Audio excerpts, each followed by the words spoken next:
Chị, bao trong số anh chị nghe tôi nói rõ ở comment tôi sẵn sàng đi anh chị. Các anh chị hôm qua chúng ta đã tổng kết thành công tháng 6, thành công tháng 5 rồi. Chúng ta đã viết lòng biết ơn cho cái tháng 5 vừa rồi chưa ạ? Các anh chị đã viết ngoài cái việc mà anh chị tổng kết thành công ra, chúng ta nhớ viết lòng biết ơn cho những cái thành công mà chúng ta nhận được trong tháng 6 anh chị nha. Biết ơn, cảm ơn những cái nguồn lực đã hậu thuẫn cho chúng ta trong tháng 5 chứ tôi nhầm. Tháng 5 vừa rồi rất là tuyệt vời. Cho những người có lòng biết ơn anh chị thì sẽ có được nhiều hơn.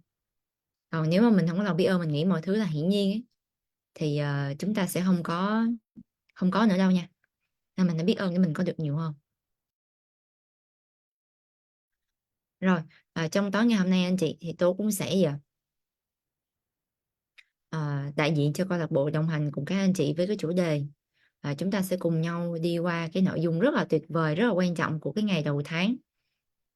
Đó chính là một cái nội dung mà nếu các anh chị muốn chinh phục được bất kỳ một cái điều gì thì anh chị phải biết và phải nắm được cái công thức cũng như là cái nội dung trong buổi tối ngày hôm nay, để mà từ nay về sau anh chị có thể ứng dụng để mà đạt được bất kỳ mục tiêu nào của mình. Đó chính là thiết lập mục tiêu tài chính, được không anh chị? Cái công thức đó chúng ta có thể đạt được mọi cái điều mà chúng ta mong muốn ấy bằng luật hấp dẫn. Đó chính là đầu tiên, để mà ứng dụng luật hấp dẫn và sinh hoạt tiềm thức giúp cho anh chị đạt được những cái điều anh chị mong muốn, thì anh chị phải biết rõ anh chị muốn cái gì.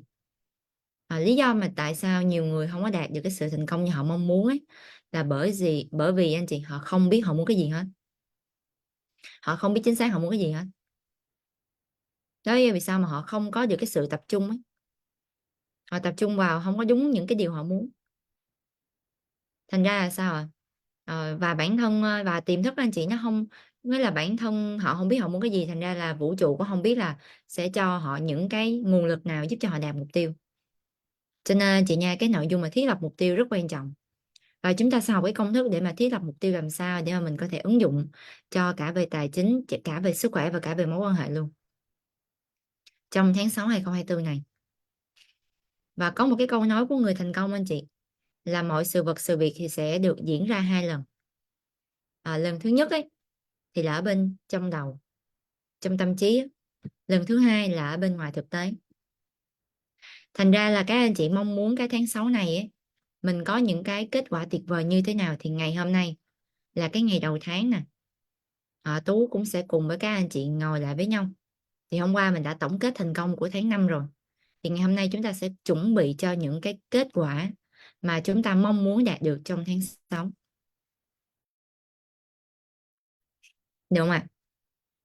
Rồi và sẵn đây anh chị, Tú cũng xin giới thiệu sơ sơ qua về bản thân của mình nha. Để có thể là làm quen với một số anh chị mới luôn. Tú tên là Huỳnh Ngọc Thanh Tú anh chị. Và Tú đang sinh sống tại Hồ Chí Minh, thành phố Hồ Chí Minh. Và cách đây vào năm 2015 anh chị ha, thì Tú vừa mới tốt nghiệp lớp 12. Và sau đó là Tú năm 2016 anh chị, thì Tú đi làm luôn. Và mình làm một cái công việc đó chính là nhân viên bán hàng, với cái mức thu nhập là từ 3 triệu tới 5 triệu một tháng. Nhưng mà anh chị biết rồi đó, 3 triệu tới 5 triệu một tháng mà đang sinh sống tại Hồ Chí Minh thì làm sao mà đủ trang trải được. Và đó là tại sao mà khi mà Tú làm được 2 năm anh chị, thì mình nhìn lại thì tài chính thì mình cũng không có gì, sức khỏe thì cũng đi xuống, mối quan hệ thì cũng không có cái gì luôn.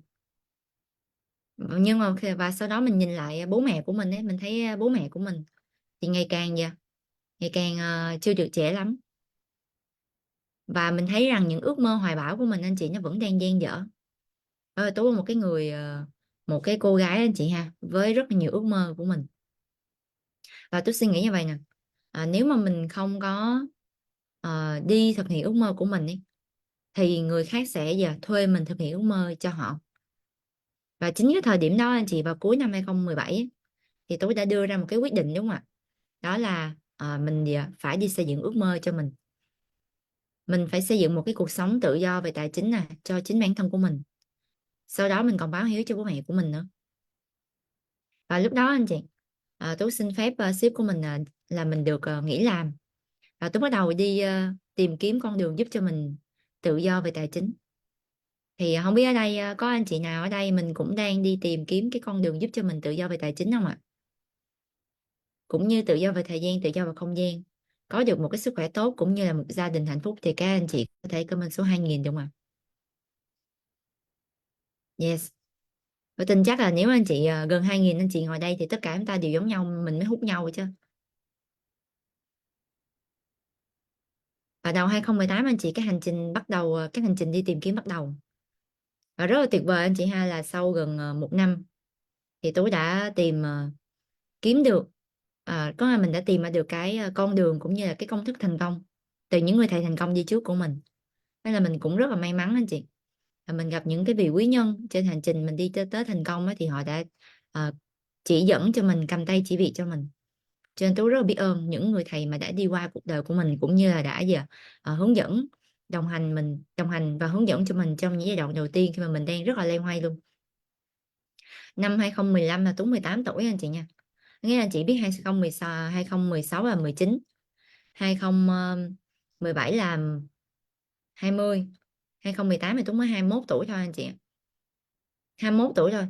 Để mà 21 tuổi mà mình ra đời chắc chắn là không có dễ dàng gì mà mình có thể là ngay lập tức thành công được nếu mà mình chưa có sự chuẩn bị gì về kiến thức, mối quan hệ hay là tài chính.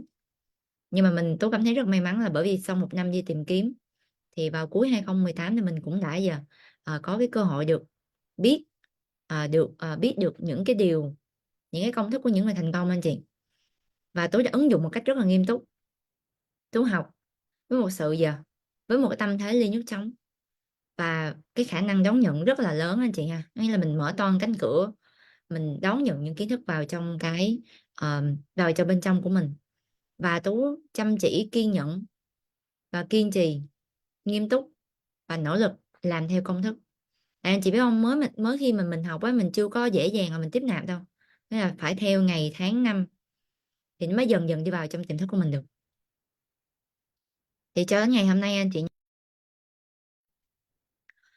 cho đến ngày hôm nay là 2019, 20, 21, 22, 23 và tôi đang bước sang năm thứ 6 anh chị, trên cái hành trình phát triển bản thân của mình, phát triển cá nhân cũng như là trong cái hành trình mà gọi là học tập, phát triển và làm kinh doanh anh chị, thì tôi cũng đã đạt được rất là nhiều những cái ước mơ cũng như những cái mục tiêu của mình đặt ra trong cuộc sống. Và hầu hết những mục tiêu mà tôi đặt ra cả cuộc đời của mình anh chị, tôi có đạt được nó chỉ trong vòng có 5 năm thôi. 5 năm thôi. Có nghĩa là thay vì cả đời đúng không thì tôi gói gọn lại thành 5 năm. Và năm thứ 6 thì sao? Dạ vâng, những mục tiêu đã được nâng cấp lên rất là nhiều. Đó. Nghĩa là Tú cũng đã có được cái sự tự do tài chính, tự do thời gian, tự do không gian, cũng như là báo hiếu được cho bố mẹ của mình rồi. Và Tú cũng đang sống một cái cuộc đời tốt nhất ngay khi tuổi đời mình còn rất là trẻ. Và năm Tú 25 tuổi anh chị là Tú bắt đầu là tự do tài chính anh chị. Tại vì cái lúc mà Tú bắt đầu biết về khái niệm phát triển bản thân và bắt đầu biết về những cái bí mật của những người thành công anh chị, thì Tú đã đưa ra một cái quyết định nha. Thì các anh chị hãy ghi cái bí kíp vào nè, các anh chị hãy ghi vào vở mình đi, sau này các anh chị sẽ cảm thấy bất ngờ. Và khi mà anh chị nhìn thấy cái quyết định đó của mình, anh chị sẽ cảm thấy là nó vi diệu lắm. Tại vì cái giây phút đó anh chị, cái giây phút đó là năm Tú 21 tuổi. Ừ. Thì tôi đã ghi ra một cái quyết định là giờ mình phải trở nên thật là nhiều tiền. Hồi thời điểm đó không biết tự do tài chính đâu anh chị, chỉ ghi là nhiều tiền thôi. Còn bây giờ các anh chị đã biết về khái niệm tự do tài chính rồi thì anh chị có thể ghi vào nha. Anh chị hãy ra quyết định đi ạ. Là trước năm bao nhiêu tuổi anh chị tự do tài chính, trước năm bao nhiêu tuổi anh chị sẽ tự do tài chính, tự do thời gian, tự do không gian. Và lúc đó anh chị đang có mức thu nhập bao nhiêu một tháng, thu nhập thụ động nha. Anh chị cứ ghi đi, còn cách nào có thì từ từ học mới ra chứ. Bây giờ đầu tiên anh chị phải biết cái điều anh chị muốn được. Bây giờ giống như anh chị bỏ một cái thuyền đi, thả cái thuyền ra ngoài biển thì phải cho nó biết cái nơi nó muốn đến là đâu. Còn nó đi chậm hay nó đi nhanh hay nó đi bằng cách nào đó thì rồi nó cũng sẽ đến thôi. Nó đi bằng cái cánh buồm cũng được, bằng động cơ cũng được, nhưng miễn là anh chị phải nói cho cái người thuyền trưởng lái cái thuyền đó là cái con thuyền này đi đâu. Ừ. Thì rồi ổng sẽ tìm cách để mà đưa mình đi đến đó thôi. Nhưng bây giờ anh chị đón một chiếc taxi đi. Bây giờ bác tài xế hỏi là em muốn đi đâu, anh chị bảo đi đâu cũng được, là ổng cho xuống xe luôn, đúng không ạ? Giờ anh chị nói bắt tài xế giờ đi đâu cũng được, ông tài xế làm sao mà chở anh chị đi được. Bắt tài xế cho anh chị xuống xe luôn, bởi vì mất thời gian. Khi nào biết muốn đi đâu thì lên xe đi tiếp. Thì giống như vậy anh chị phải có được cái điều anh chị muốn ha. Rồi từng bước mình sẽ học để mình có cái khái niệm, mình có cái dữ liệu, mình nạp vào, anh chị, rồi bắt đầu nó ra được cái hành động. Nếu mà cho tôi hỏi nha, anh chị học nấu ăn trước anh chị mới nấu ăn, hay anh chị nấu ăn luôn rồi mới học nấu ăn?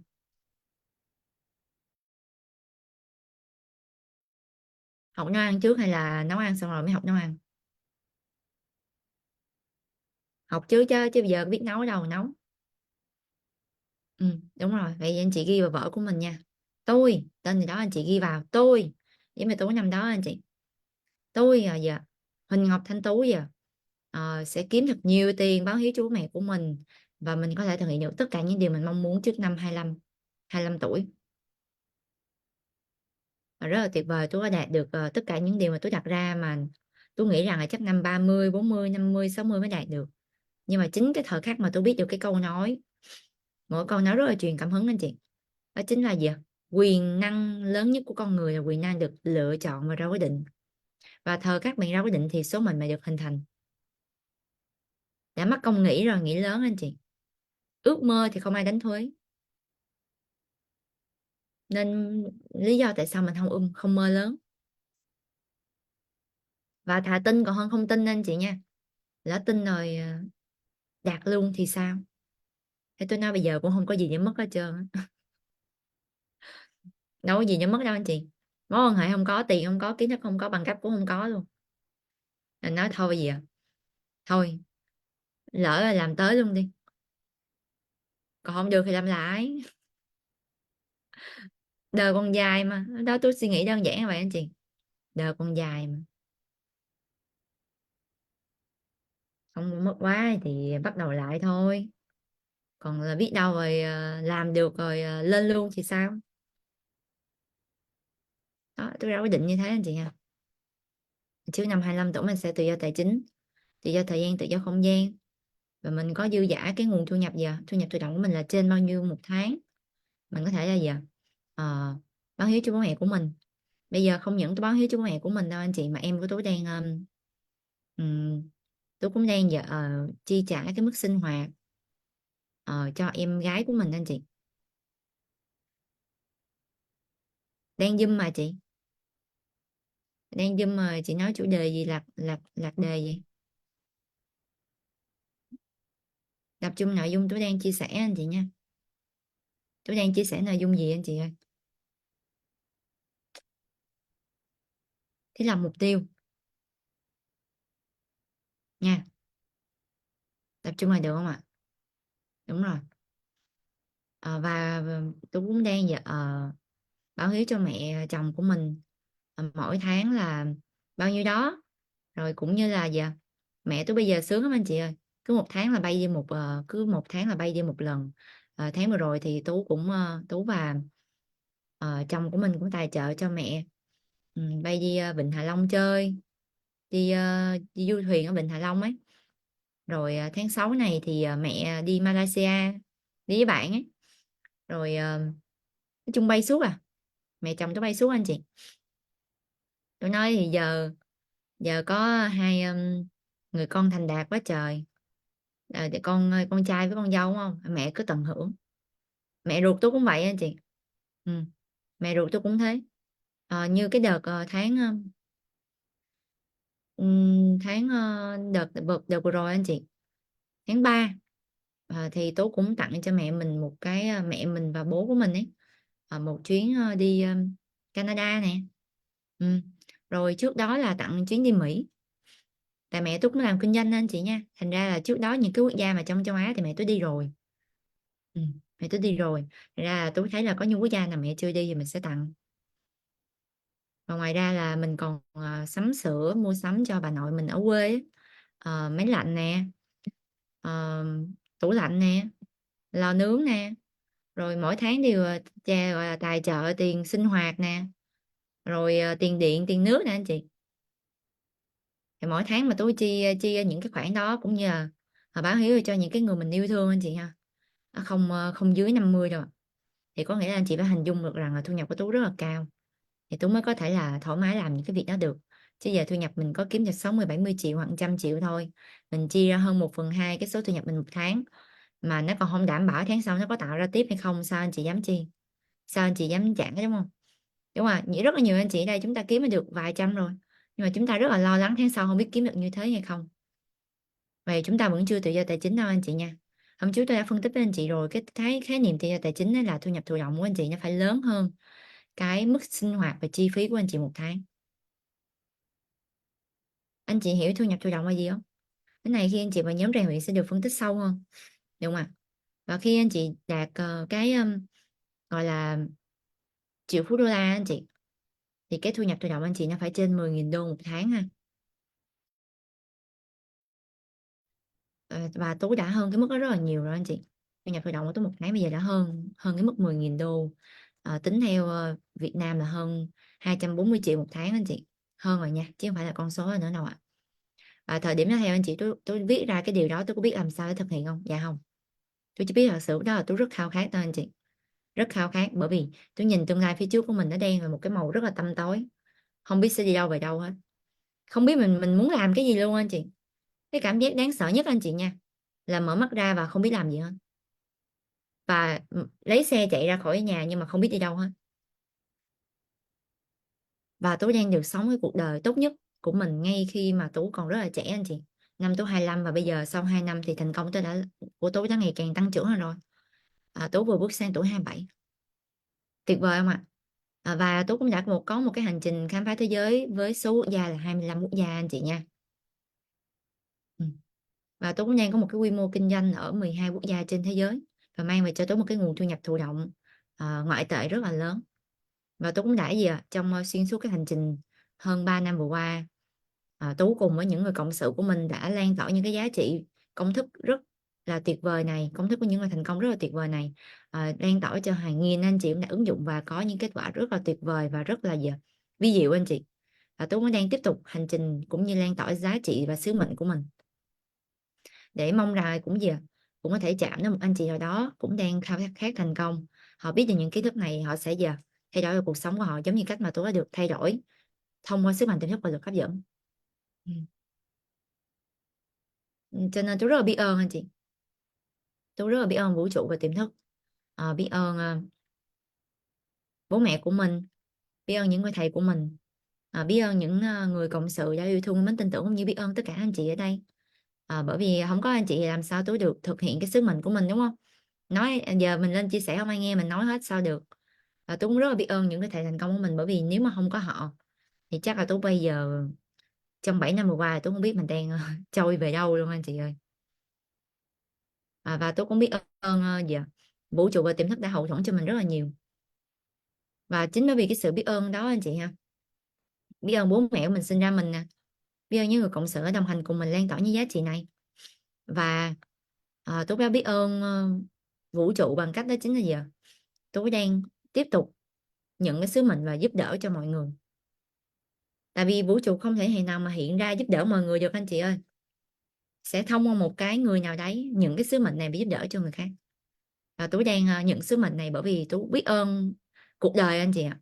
Biết ơn cuộc đời vì lúc nào cũng cho tôi những cái điều tuyệt vời nhất để tôi thành công nói tiếp thành công. Hôm sau có thời gian tôi sẽ chia sẻ cho anh chị những cái thước phim hay những cái video cũng như những hình ảnh mà Tú ơi vòng quanh thế giới, được không ạ? Và các anh chị đã ghi xong cái quyết định của mình chưa? Anh chị nào ghi xong rồi các anh chị comment tôi đây ạ.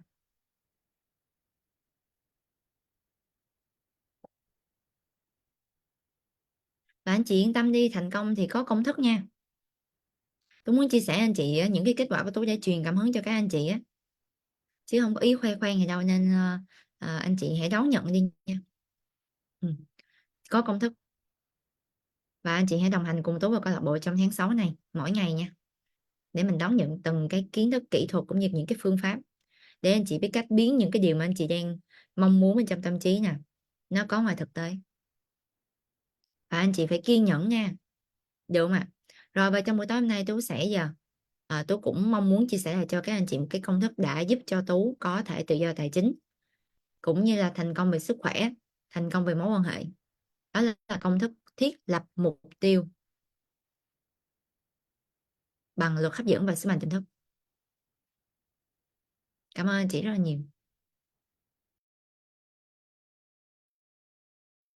Bao trong số anh chị cũng giống như Tú trước đây nè, là chúng ta hay đặt ra cho mình những cái mục tiêu. Đầu năm đặt ra mục tiêu, nhưng sau khi kết thúc năm thì chả thấy mục tiêu nào hoàn thành hết. Thậm chí là có những người đặt mục tiêu hồi đầu năm, cuối năm không nhớ mình đầu năm mình đặt cái gì luôn. Thì có thể comment số 1 được không? Và nhiều lúc á, riết rồi không muốn đặt mục tiêu luôn anh chị. Ta đặt ra rồi có đạt được đâu, anh đặt làm gì? Và mình còn hay nghe ông bà mình nói một câu gì nói trước bước không qua, thành ra đâu có dám nghĩ tới đâu. Lúc nào có suy nghĩ là gì tới đâu hay tới đó. Thì đó là hồi trước nha. Nhưng mà từ khi tôi được học về cái công thức thiết lập mục tiêu anh chị, và cái công thức này nè anh chị tuyệt vời lắm nè, là có thể kết hợp tận dụng những cái quy luật của vũ trụ để giúp anh chị đạt mục tiêu một cách nhanh hơn, ngắn hơn và dễ dàng hơn.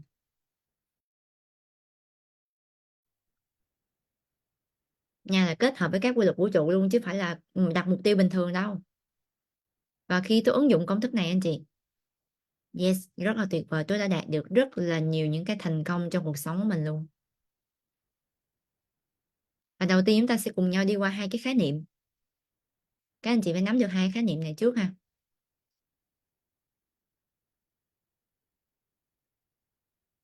Thứ nhất anh chị, là luật hấp dẫn là gì? Anh chị ghi lại ha. Luật hấp dẫn là cái gì giống nhau thì hấp dẫn nhau. Vậy thôi.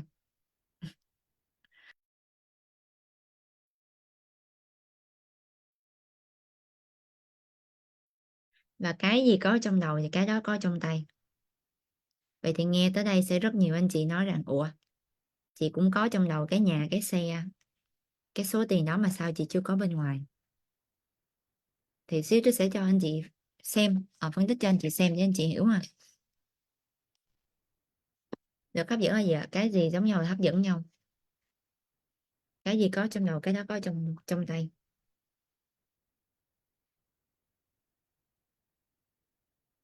Vậy câu hỏi đặt ra nè, suy ra thấy trong đầu của mình trong mấy chục năm vừa qua có cái gì? Năm nay anh chị bao nhiêu tuổi thì cứ hỏi ha, cứ đặt câu hỏi cho mình. Ví dụ như anh chị 30 tuổi đi, trừ những cái năm tháng mà anh chị còn nhỏ không biết gì nha, là tôi cho là 7 năm đầu tiên là anh chị chưa có nhận thức. Lúc đó là mình vẫn đang còn mơ mơ màng màng lắm, tới năm 5 tuổi 6 tuổi 7 tuổi mới bắt đầu nhận thức được, thì mình trừ ra 5 năm đó đi.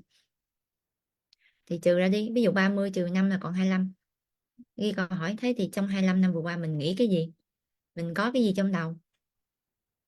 Có thật sự là mình có cái xe, cái nhà và số tiền như mình mong muốn thật không? Và bao nhiêu thời gian trong ngày mình nghĩ về nó, mình có giữ được nó lâu không, hay là được một hồi thôi, nó chớp nhoáng lên thôi, trong chút xíu là bắt đầu nghĩ tới vấn đề cơm áo gạo tiền ngay, nghĩ tới cơm áo gạo tiền ngay, nghĩ bắt đầu sân si người này sân si người kia, bàn tán chuyện này bàn tán chuyện kia, nghĩ tới những điều mình không muốn. Đúng hay rất đúng à?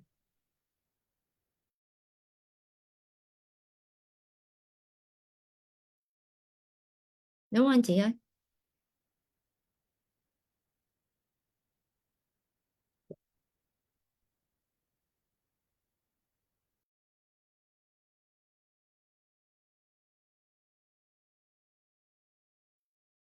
Vậy thì mình cứ nhìn, mình không biết đúng hay không á, tôi chỉ cho. Nhìn vào bên ngoài á, đang có cái gì là bên trong nó có cái đó đó. Vậy thì suy ra bên ngoài đang có cái gì ghi ra, vậy suy ra bên trong đang có cái đó. Khỏi cãi. Anh chị biết cái sự khác biệt cái luật hấp dẫn với sức mạnh tỉnh thức khác nhau chỗ nào không? Là luật hấp dẫn đó là các quy luật của vũ trụ, mà anh chị cho Tuấn hỏi những cái gì mà nghe tới chữ luật ấy thì có thay đổi được không? Những cái gì liên quan về luật anh chị ít lắm, tại vì thường người ta đã chỉnh sửa theo giống như là quy chuẩn rồi, giống như luật pháp này kia anh chị thấy là đâu có thay đổi đâu, ít lắm anh chị. Ừ. Một vài trừ khi là nền kinh tế thay đổi hay là diện có một cái vài chính sách thay đổi thì mình phải thay đổi cái luật cho nó làm sao cho nó đúng với cái là sự phát triển của nền kinh tế được. Còn anh chị thấy luật pháp chúng ta trước giờ có cái gì thay đổi đâu, phạm pháp cứ ráp vô trong cái khung đó mà phạt thôi. Đúng rồi. Vậy anh chị ghi vào nha, để anh chị nào chúng ta mới chúng ta chưa có hiểu á. Luật hấp dẫn là một trong 6 quy luật của vũ trụ, suy ra không thay đổi được. Vậy nếu không thay đổi được thì anh chị có hai sự lựa chọn nha. Một là học hiểu và làm theo. Hai, học rồi hiểu rồi nhưng không thích làm theo. Có nhiều người á biết là đèn vàng là phải dừng lại, chạy chậm thôi, không đèn vàng chạy gấp đôi. Vậy là theo anh chị là có biết không, có hiểu không, nhưng không thích làm theo thì chuyện này sẽ xảy ra. Dạ vâng ạ. Mời lên phường ăn bánh uống trà thôi chứ sao. Thì tương tự vậy á. Các quy luật vũ trụ anh chị học, anh chị hiểu, anh chị biết, làm theo thì cuộc sống thuận lợi. Không làm theo thì sao? Dạ vâng ạ. Không an toàn thôi. Bây giờ mình cãi được không? Mình có cãi được rằng đâu chị có nghĩ tới chuyện này đâu rồi nó vẫn hút đến à. Không, luật hấp dẫn nói thế là chị đừng có cãi nào. Tại vì cãi thì chiến lược này nó không hiệu quả. Thay vì như thế mình cần phải giờ thấy được cái kết quả là như thế thì mình phải gì thay đổi. Tại mình cãi thì mình đâu có được tiền đâu. Ừ. Đó. Tại luật hấp dẫn là những cái gì giống nhau thì hấp dẫn nhau à. Cái gì có trong đầu cái đó có trong tay. Thì trước giờ mình chưa có những điều mình muốn thì đơn giản mình chưa có nó trong đầu thôi. Hoặc có rồi nhưng mình chưa giữ nó đủ lâu để nó đi vào cái chỗ này nè. Đây các bạn này mới quan trọng nè. Sức mạnh tiềm thức. Sức mạnh tiềm thức anh chị ha, khái niệm thứ hai chúng ta cần phải tìm hiểu, đó chính là sức mạnh tiềm thức. Sức mạnh tiềm thức là một bộ môn khoa học nha, được viết và nghiên cứu bởi rất nhiều những người thành công trên thế giới, như tiến sĩ Joseph Morfield nè, bác Donald Trump nè, bác Tony Robbins nè, bác T. Harv nè, những bậc thầy của những bậc thầy không á anh chị, bác Jim Rohn nữa.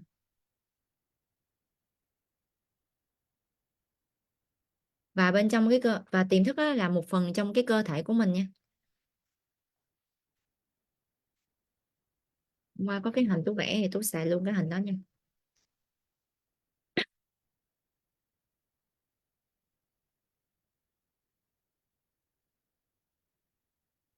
Ok. Học về giống mấy cô giáo mà dạy học sinh ở trên Zoom á anh chị. Giơ bảng lên là đọc chữ O. Rồi, đây là cơ thể, hình dung cơ thể của mình nha. Dưới này phải cơ thể mình đâu anh chị. Không có cơ thể nào tròn u vậy hết trơn á. Tròn u hình tam giác nữa. Rồi, đây anh chị ha. Nằm đâu trong cơ thể mình không biết. Đây ý thức nè anh chị, ý thức sẽ chiếm 5%. Tâm thức thì bao gồm hai phần. Và tâm thức thì nằm trong cơ thể của mình nha. Đây là cái tâm thức nè. Cứ tưởng tượng như vậy nha, chứ mốt người ta hỏi tâm thức là gì bảo tâm thức tâm thức như thế nào bảo tâm thức hình tam giác. Hỏi ai chia sẻ, bảo bạn Thanh Tú chia sẻ. Không, ví dụ thôi chứ không phải là hình tam giác nha. Anh chị nắm rõ không? Được chưa? Ok chưa anh chị? Rồi tâm thức là có hai phần nha. Ở trên là ý thức chiếm 5%, ở dưới là tiềm thức chiếm 95%. Ừ. Và có một phần rất quan trọng mà trước giờ anh chị không biết nè, hoặc là những anh chị đã học nhóm rèn luyện và đồng hành cùng câu lạc bộ một thời gian thì biết, đó chính là cái phần bên ngoài anh chị là trường năng lượng. Đây nè, cái dòng ở bên ngoài ấy. Đây là anh chị hình dung đây là mình nè. Và đây là trường năng lượng bên ngoài của mình. Ý thức ấy thì có cái nhiệm vụ là ra quyết định cũng như lựa chọn, giống như anh chị chọn mặc áo màu cam là ý thức. Ừ. Tiềm thức thì có nhiệm vụ là thực thi, hay còn gọi là đồng ý. Ý thức giống như một cái vị thuyền trưởng á anh chị, và cái ý thức này bảo đi, ví dụ như thuyền trưởng lái một chiếc thuyền.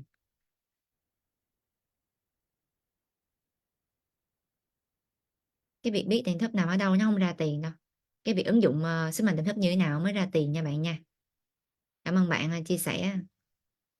Rồi đến các nhà khoa học còn chưa biết tiềm thức nằm ở đâu nữa bạn, quá trời hay luôn. Được không anh chị? Tiềm thức á, là có nhiệm vụ là thực thi, hay còn gọi là đồng ý. Ừ. Anh chị hình dung tâm thức của mình giống như một con thuyền nha. Ý thức là cái người thuyền trưởng, tiềm thức là thuyền viên. Và theo anh chị, thuyền viên với thuyền trưởng thì ai là người quyết định cái con thuyền đi đâu?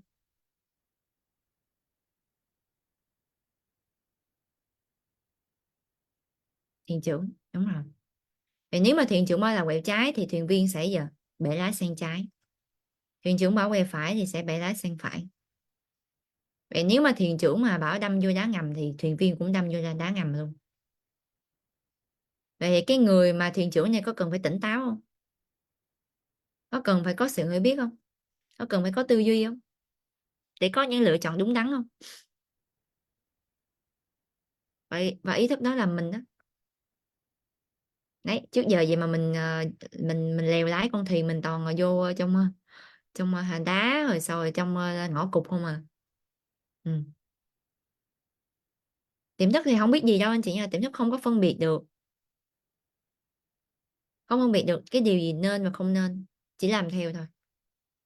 Và chỉ cần anh chị say yes, anh chị bảo là được, đúng, tốt, thì cho dù cái điều đó nó không có đúng hay nó không có tốt thì tiềm thức nó vẫn làm mọi cách để cho chứng minh cho cái điều đó đúng với các anh chị. Có thể không đúng với người khác nhưng mà đúng với mình. Tội tiềm thức hơi bị ghê luôn anh chị nha, kinh khủng lắm luôn, sức mạnh tiềm thức là hơi bị kinh luôn á. Mà trước giờ chúng ta đã sử dụng rồi anh chị, chỉ là trước giờ mình sử dụng không đúng cách thôi. Mình giao tiếp không đúng, mình sử dụng không đúng, thành ra cuộc sống của mình nó toàn đi xuống không à, nó toàn rẽ vô đá ngầm thôi anh chị. Đó, tiềm thức là đồng ý và cho đồng ý nha và thực thi, còn trường năng lượng thì đồng ý và cho thêm. Cho nên chị hiểu vì sao mà hôm trước tôi vẽ anh chị, vẽ cho anh chị cái cây á. Mà nếu mà cái mảnh đất tiềm thức này nè mà anh chị còn cho ở gần những cái khu vườn mà hao hao á, mà không tích cực nữa, mà trong đây hạt giống toàn hạt giống không tích cực nha, là nó sẽ nảy nở sinh sôi rất là nhanh. Trường năng lượng nè. Cho nên là chúng ta mà đang phát triển tư duy nha, các anh chị đang phát triển lên đi mà anh chị không có chọn môi trường cho mình đi, là các anh chị sẽ rất bị rời xa mục tiêu của mình. Trường năng lượng ở môi trường đó. Anh chị nắm được cái bức tranh này chưa? Ừ. Và tiềm thức của mình nha anh chị nha, là một mảnh đất màu mỡ và nhận gieo trồng bất kỳ hạt giống nào thông qua suy nghĩ, lời nói, cảm xúc, và nó không phân biệt được hạt giống tốt hay không tốt nha. Cho nên cái việc của chúng ta là phải chủ động gieo những điều chúng ta muốn và nuôi dưỡng cái điều chúng ta muốn mỗi ngày ở đây. Và khi mà chúng ta có một cái mục tiêu mà nó mục tiêu của mình nè, bây giờ cái mục tiêu của anh chị nó còn khá là mới mẻ, nó đang nằm bên ngoài nè. Tại vì nếu anh chị muốn mục tiêu của anh chị nó đi vào trong tiềm thức ấy, thì nó phải đi ra cái rào cản này, là cái sợi dây này nè anh chị.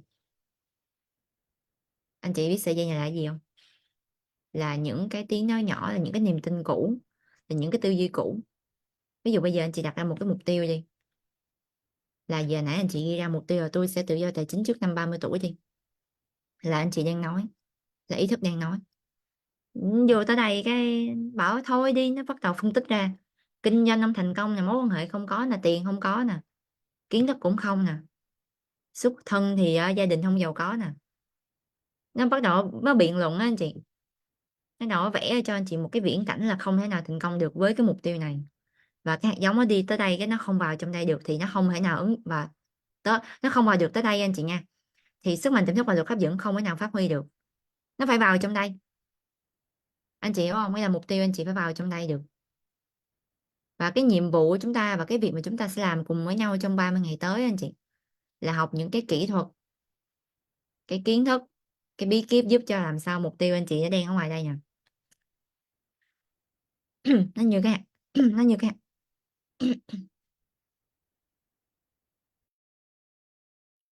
nó như cái hạt đậu ngoài đây nè anh chị, đây đó, nó đi vô đây. Ừ, được chưa? Thế trước giờ anh chị cũng nghĩ tới mục tiêu của mình nhưng mà nghĩ ngoài da không à, búng ngón tay cái nó bay luôn rồi, như hạt đậu trên tay á. Bao trong số anh chị hiểu tới đây rồi.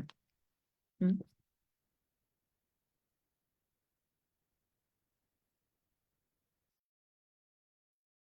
Luật hấp dẫn anh chị sẽ hấp dẫn những cái gì giống nhau,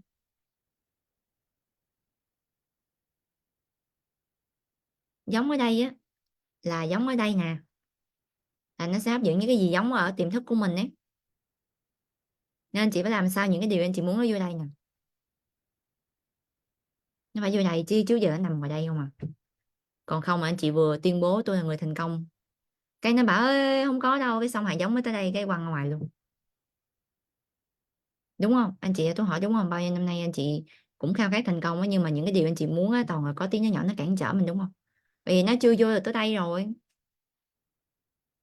mà nó chưa vô tới đây thì tiềm thức với lực hấp dẫn không có, chưa có vận hành được, nó nằm ngoài đây thì chưa vận hành nha, anh phải vô đây mới vận hành được, nó mới kích hoạt cái lực hấp dẫn và sinh mệnh thức thu hút cho anh chị cái nguồn lực tương xứng giúp anh chị đạt mục tiêu.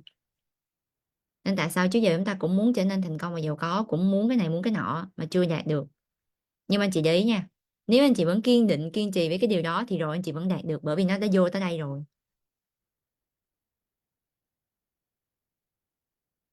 Đó, cho nên là khi mà chúng ta có mục tiêu nha thì tiềm thức và lực hấp dẫn sẽ thu hút thu hút cái nguồn lực đến giúp anh chị đạt mục tiêu.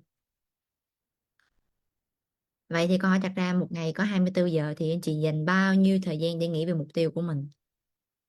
Rất nhiều người nói rằng là dạ chị bận lắm, chị không có thời gian để nghĩ tới mục tiêu, chị phải lo cơm áo gạo tiền nữa. Thì đó là lý do vì sao mà chúng ta chưa giàu có, và nó đúng rồi, không có kết quả là đúng rồi, còn ý kiến gì nữa. Cái việc mà anh chị đặt ra mục tiêu 30 ngày cực kỳ quan trọng nha, nó sẽ kéo cái sự tập trung của các anh chị lại, giúp anh chị thu hút được cái nguồn lực giúp anh chị đạt mục tiêu nhanh hơn. Và rất nhiều người đi kinh doanh nhưng không biết cách đặt mục tiêu, không có cách đặt mục tiêu thông minh anh chị, chỉ biết cách đặt mục tiêu doanh số thôi mà không đặt mục tiêu lợi nhuận, trong cái lợi nhuận mới là cái mà là tiền trong tay của mình nè, còn doanh số thì chưa đâu anh chị, lợi nhuận mới là cái tiền trong tay của mình, mới là cái mình có thể sử dụng và tiêu xài và chi trả cái cuộc sống mà mình muốn có. Nên là nhiều anh chị đi kinh doanh không có phân biệt được doanh số với lợi nhuận, thành ra là nhiều người là tiêu tiền vào trong cái doanh số của mình luôn, xong rồi cuối năm mà giờ không còn đồng nào hết, còn bị chưa dương nữa, tại vì âm vô tiền vốn rồi, âm vô tiền doanh số rồi, thành ra phải vay tiền để bù vào.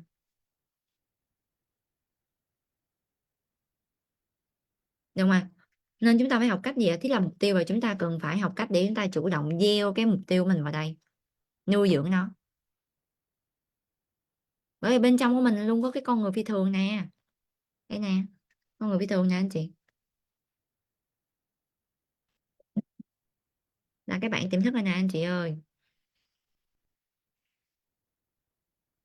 Nay mình học như học môn vẽ tranh nhỉ, nay vẽ hơi nhiều ha, mà tôi thích học mà vẽ lắm anh chị, nhớ lâu, biết anh chị sao nữa.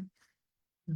Ngày trước lúc mà tú cái bản cái iPad của tú á, khi mà xài Zoom á mà còn được vẽ còn được vẽ tự do, bây giờ Zoom nâng cấp lên cái bản vẽ gì tôi không biết vẽ, nên thành ra bây giờ tôi ít vẽ lại.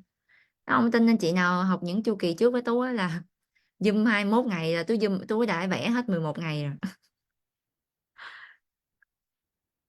Kể cả vẽ về cảm xúc và vẽ về tư duy tôi cũng vẽ nữa anh chị.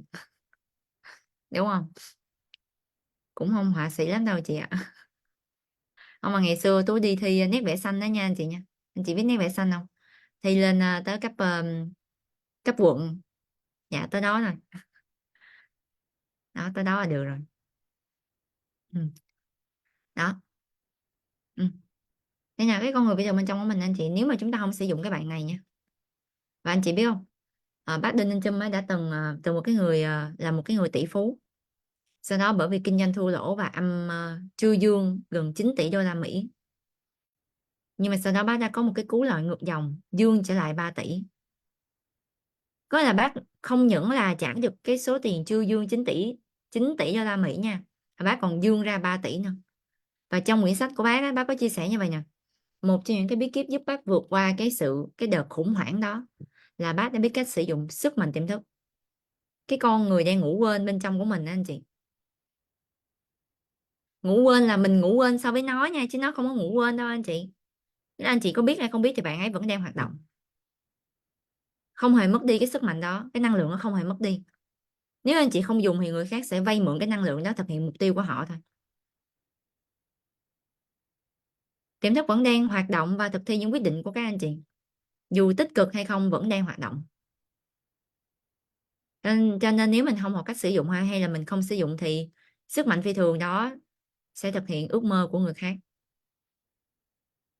Vậy giờ anh chị có hai sự lựa chọn: một, sử dụng con người phi thường bên trong của mình để thực hiện ước mơ của mình, và hai, để người khác thuê mình thực hiện ước mơ cho họ. Anh chị chọn một hay hai?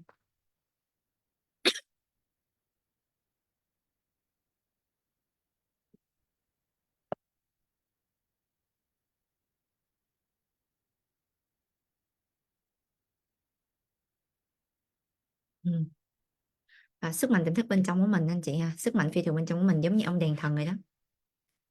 Ông đèn thần trong bộ phim Aladdin ấy, là tất cả những gì anh chị mong muốn nha đều trở thành sự thật hết. Quan trọng nè, quan trọng là ai giữ được những cái điều mà chúng ta mong muốn đủ lâu. Các anh chị hiểu cái từ đủ lâu nha, quan trọng lắm nha. Không phải hạt này vô đây rồi, ok, ngon rồi, tuyệt vời rồi. Rồi đi chơi không chăm sóc nữa. Anh chị không chăm sóc là quạ nó tới tha đi đó.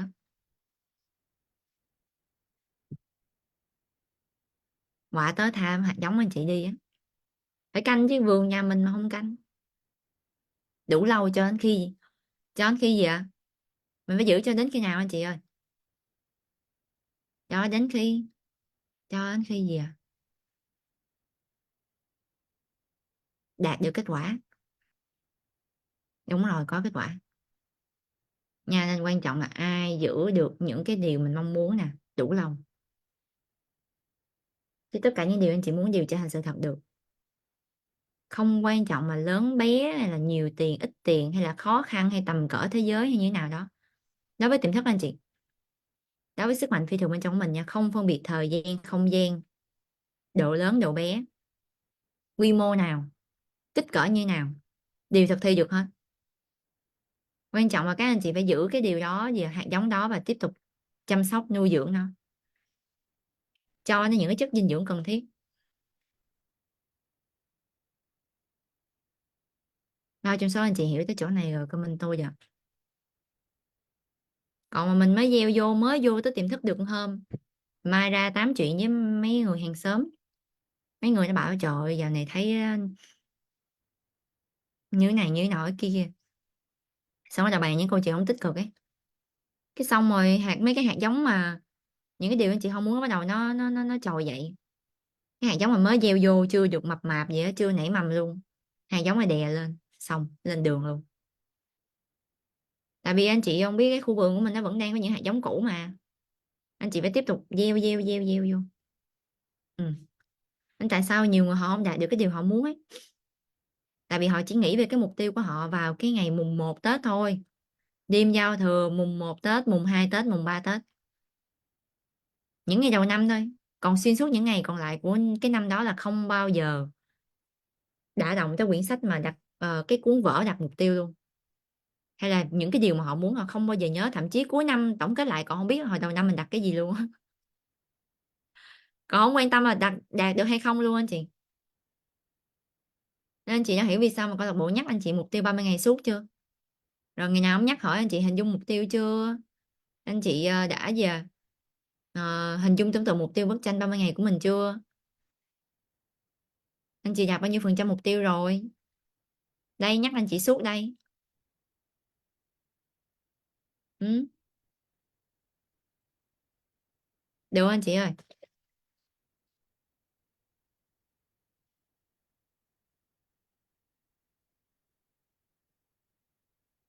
Anh chị đã hiểu rõ như thế nào về luật hấp dẫn và sức mạnh tiềm thức chưa? Tiềm thức mà mình có thể thay đổi được anh chị nha. Thay đổi cái gì à? Dạ vâng, anh chị thay đổi hạt giống gieo vào tiềm thức nè. Còn cái ông luật hấp dẫn ấy là ổng là giờ tôi chỉ quan tâm trong đây có gì thôi. Trong đây có gì tôi hút cái đó vậy thôi. Tôi hút những cái gì trong đây có. Tôi hút những cái gì giống cái ở trong đây. Còn trong đây có gì ai biết? Mà cái biết này là ai biết? Dạ mình biết. Ai biết cái hạt này là hạt gì? Ai là người biết à? Ai anh chị ơi? Vô đây hạt hạt lép, hạt béo ú, hay là hạt còi xương, hay là hạt nói chung là chua lè gì đó, ai biết? Dạ mình biết. Ừ, vâng, đúng rồi mình biết nha. Mình lựa được không? Lựa chọn là được không? Thế thấy mình phải có sự hiểu biết chưa? Một quyết định mà không đúng đắn nha, không có sự hiểu biết là lên đường đó. Thậm chí có nhiều người không có cơ hội biết về những kiến thức này anh chị. Vô tình họ đã để những cái tư duy suy nghĩ và những cái sự hiểu biết chưa có đúng đắn của họ lấy đi cái cuộc đời của họ luôn. Tại vì tối ngày cứ gieo vào giờ cuộc sống này chắc không ai cần tôi nữa, sao ai cũng lạnh lùng với tôi bị stress, tôi bị trầm cảm, tôi bị tự ti. Cái xong cứ gieo riết thì sao? Được hấp dẫn là gì à?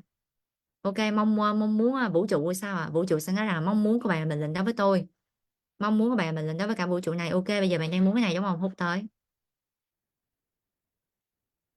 Đấy, nhưng bây giờ mình anh chị thấy cái chức cái tầm quan trọng của cái người này không? Bảy ý thức này là mình nè, có quan trọng không? Hiểu biết nửa vời cũng không có tốt nha anh chị nha, mà phải gì à? Hiểu biết tới cùng, hiểu đúng, hiểu kỹ, hiểu rõ, hiểu sâu sắc. Mà cái sự hiểu này phải đến từ đâu? Đến từ những người thành công hay là đến từ những người không thành công hay những người chưa thành công? Mà cái sự hiểu này có phải từ trên trời mà nó rơi vô đầu mình không?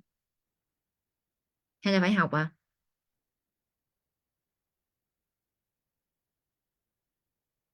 Học nha.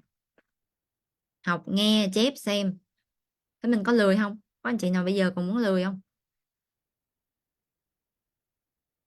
Đấy, cứ tư duy nửa vời đi xong rồi ra chọn lùm la kinh doanh không thành công. Được chưa? Rồi, thêm một cái ảnh tiếp theo ha. Và tôi lý giải cho anh chị dễ hiểu, anh chị đã hiểu về cái này rồi đúng không? Bây giờ xem cách vận hành như thế nào nè. Giờ hiểu về sức mạnh tiềm thức và lực hấp dẫn khác nhau rồi đó. Giờ xem coi vận hành như thế nào đi.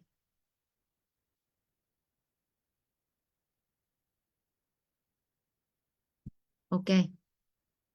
Ừ.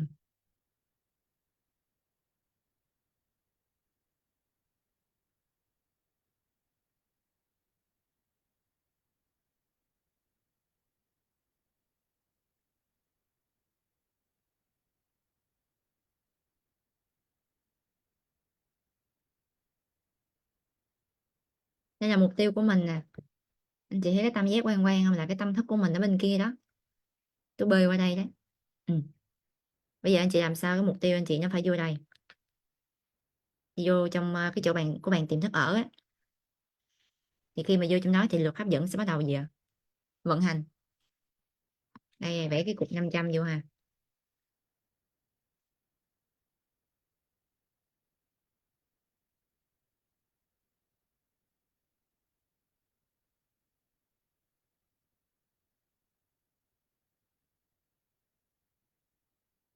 Cái tượng trưng thôi anh chị ạ. Cũng thấy nó cũng hơi giống cũng giống hơi giống. Dạ. Đây là cục 500 của Tú nha, tượng trưng thôi anh chị. Ừ. Đây khi mục tiêu anh chị vào trong tiềm thức nè, thì bắt đầu thu hút về. Thấy 500 hút không? Thấy 500 hút chưa? Luật hấp dẫn bắt đầu vận hành là trong tiềm thức có gì nè? Trong tiềm thức có giàu có, thành công bắt đầu thu hút về. Có phải hút tiền về không? Có phải hút cục tiền có phải hút cục tiền để trước mặt mình không? Hãy hút cái xe, cái nhà xong nè, xe nè, nhà nè, sổ đỏ nè, rồi cà vạt xe nè, rồi cục tiền bạn muốn nè, rồi xài đi. Không phải nha, không phải hút cục tiền về mà hút cái gì ạ? Con người, sự kiện, sự việc, thông tin, những cái cơ hội. Đúng rồi, nguồn lực, gọi chung là nguồn lực anh chị. Và đa số là nguồn lực đều là con người mà. Thông tin đến từ đâu? Đến từ con người chứ thông tin ở đâu rồi trên trời rơi xuống á. Sự việc, sự kiện cũng như thế. Vậy chúng ta sẽ gì ạ? Gọi là những cái nguồn lực ở đây là con người nha. Ừ. Đây hút đến cho mình những cái con người nè. Đây là mục tiêu của mình nha, đây là mình nè. Và mục tiêu của mình ví dụ là mục tiêu lợi nhuận 30 ngày, hay mục tiêu nhà, bán xe, bán bất động sản, hay là có thể là mục tiêu là giờ một cái người bạn đời lý tưởng, một cái người ý chung nhân của mình, hay là các anh chị đang mong muốn ký kết được một cái hợp đồng nào đó, thì tất cả mọi thứ đều gọi là mục tiêu. Nói chung những cái điều anh chị muốn gọi là mục tiêu, không nhất thiết mục tiêu về tài chính đâu, có thể về sức khỏe, về mối quan hệ, bất kỳ mục tiêu nào. Và khi chúng ta hiểu được cái cơ chế mà vận hành ấy của sức mạnh tiềm thức và luật hấp dẫn qua cái hình ảnh này ha, hai cái hình ảnh này, thì các anh chị sẽ vận dụng cho tất cả mục tiêu khác trong cuộc đời của mình luôn. Và vậy thì anh chị, ở ngoài kia á, tất cả những cái người ở ngoài kia anh chị ha, trừ mình ra thì đều là nguồn lực của mình hết. Ví dụ ở Việt Nam đi thì có gần 100 triệu dân, là có 100 triệu nguồn lực. Nếu anh chị nào chúng ta đang kinh doanh quy mô quốc tế, hoặc là cái công việc kinh doanh của mình nó liên quan về quốc tế, thì chúng ta sẽ có gần 8 tỷ dân, là 8 tỷ nguồn lực, đều mà. Hoặc là chúng ta đang cần những đối tác, khách hàng, hay là cộng sự đi, hoặc quý nhân nào đó giúp cho mình đạt được cái mục tiêu nào đó. Nói chung là mình cần phải có nguồn lực để giúp mình đạt mục tiêu. Không ai thành công một mình đâu anh chị. Các anh chị em đồng ý với tôi không ạ? Có ai một mình tự mình làm mình thành công không? Hay mình phải có những cái sự hợp tác và cái sự kết hợp giữa rất nhiều người tài và rất là nhiều người hậu thuẫn cho mình. Kể cả anh chị muốn cưới được người vợ của mình, thấy chắc vợ anh chị từ trên trời rơi xuống à? Phải bố mẹ của vợ mình là nguồn lực không? Và anh chị phải có một cái chiếc cầu nối nào đó mà tự nhiên mình tình cờ mình gặp được họ chứ. Chứ không lẽ giờ anh chị bảo là tôi muốn có một người vợ như thế này, cái xong ông chờ bê đến đây, người vợ của bạn đây, chắc đó chạy mất hồn luôn anh chị. Phải nguồn lực chứ đúng không? Ừ. Nói chung nguồn lực là con người nha. Và nguồn lực màu xanh anh chị ha, những con người màu xanh ấy là những con người không có giúp anh chị đạt mục tiêu. Nói chung là không có sức ảnh hưởng gì tới mục tiêu của mình hết. Còn những cái màu đỏ anh chị là những người sẽ giúp cho anh chị đạt mục tiêu. Nhưng mà trước giờ bởi vì chúng ta không biết cách ứng dụng sức mạnh tiềm thức và lực hấp dẫn, thành ra là cái mục tiêu của mình nó không có tới, nó không có vô tới đây. Thành ra mình hút lộn xì ngầu hết, xanh đỏ tím vàng mình hút tới hết luôn. Vấn đề rồi kết quả rồi giải pháp đồ cũng hút tới. Nhưng mà khi anh chị học cái công thức ứng dụng sức mạnh tiềm thức nha, để chinh phục những cái điều anh chị muốn cùng với câu lạc bộ á, thì các anh chị sẽ hút được chính xác, tìm được đúng chính xác cái người màu đỏ giúp anh chị đạt mục tiêu luôn. Đó tại sao mà anh chị thấy là anh chị từ khi mà anh chị vào câu lạc bộ, anh chị học tập, anh chị chép livestream đúng không? Tại sao khách hàng ơi cũng mua hàng quá trời, mà dù ngày trước anh chị cũng làm những hành động đó, cũng làm những cái cường độ đó, mà tại sao khách hàng ngày trước rất là lai rai, bây giờ thì đông hơn, và thậm chí là gõ cửa mua hàng luôn. Bất ngờ luôn anh chị, có những cái nguồn lực khách hàng mà anh chị không có ngờ tới luôn, không biết ở đâu luôn. Đúng không ạ? Bao trong số anh chị em ta thấy như thế thì comment tôi. Thì giờ anh chị đã hiểu vì sao chưa? Nè tôi cho anh chị học nâng cao luôn ấy, cái này là tôi chỉ chia sẻ trong nhóm rèn luyện thôi nha. Anh chị hãy gửi những lời biết ơn, bởi vì hôm nay là quốc tế thiếu nhi anh chị. Mà có liên quan đâu, anh chị đâu phải thiếu nhi đâu. Anh chị gửi những lời cảm ơn biết ơn đến những vị quý nhân của mình đã gửi link cho anh chị buổi tối ngày hôm nay nha.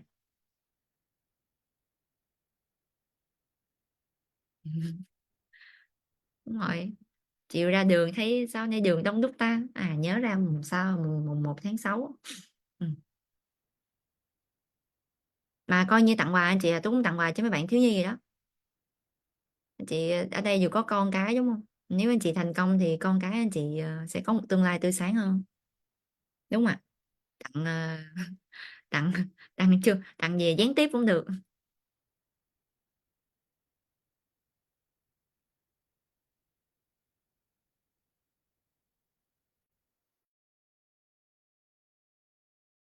Đó anh chị.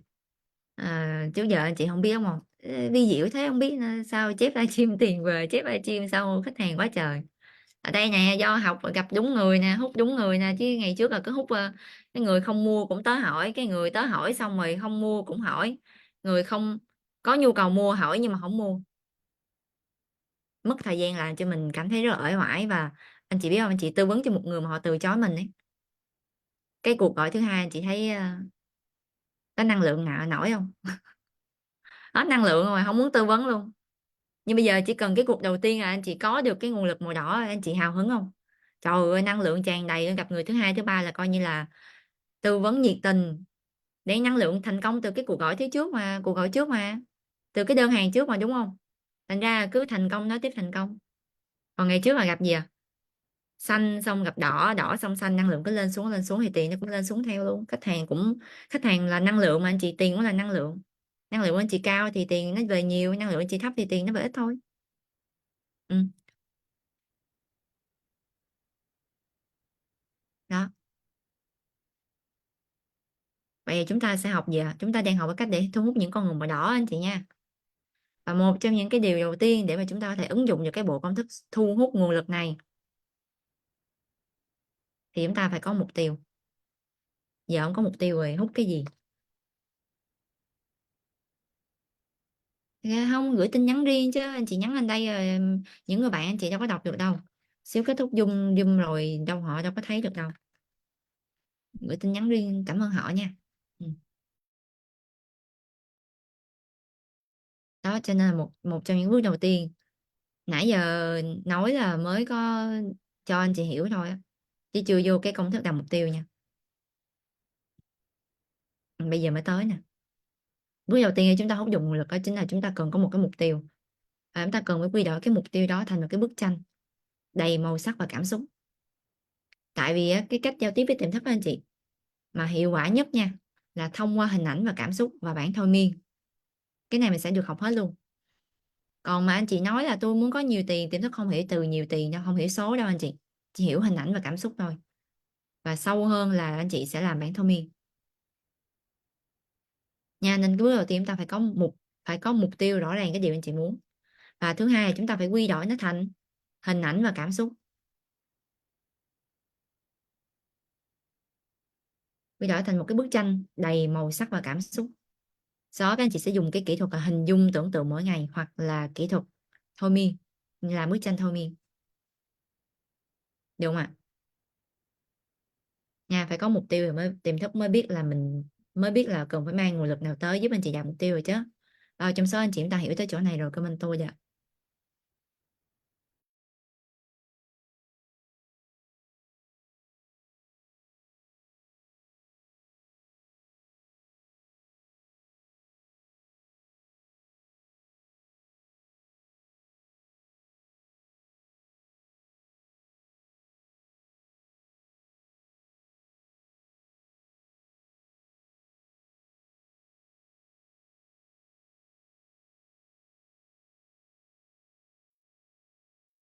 Rồi, và công thức này được gọi là công thức đặt mục tiêu thông minh anh chị nha.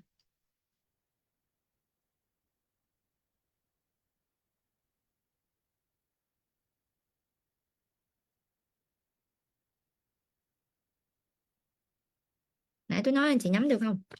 Tôi vẽ cho anh chị một cái này ha.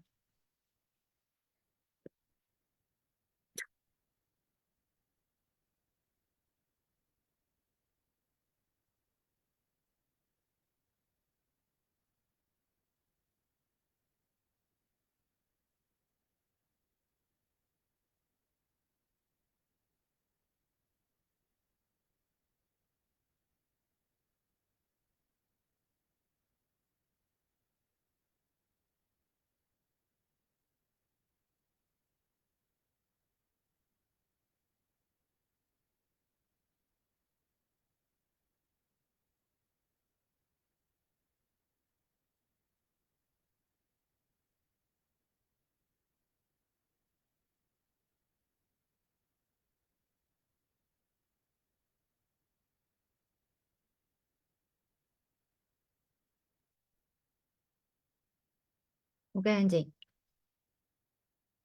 thứ nhất là phải có chúng ta phải bắt đầu làm mục tiêu nè, để ứng dụng được cái công thức hút nguồn lực ấy, phải có mục tiêu nha. Xong sau đó chúng ta cần phải ngày tiếp theo tôi sẽ hướng dẫn anh chị cách để quy đổi thành hình ảnh. Hôm nay hướng dẫn không mà, hôm sau tôi sẽ chỉnh sửa ha, anh chị cứ làm đi, xong rồi tôi sẽ gửi anh chị cái video cái cách chỉnh sửa, anh chị kiểm tra xem mình đã làm đúng chưa. Ừ. Và sau đó là gì ạ? Hình ảnh bức tranh này nó phải là cảm xúc nha, màu sắc và đầy cảm xúc nha. Một bức tranh đầy màu sắc và cảm xúc. Để làm gì? Để mình giao tiếp với tiềm thức nè, bằng cách hình dung tưởng tượng và thôi miên. Một trong hai cách cũng được, nhưng mà xài cả hai thì nó sẽ tuyệt vời hơn.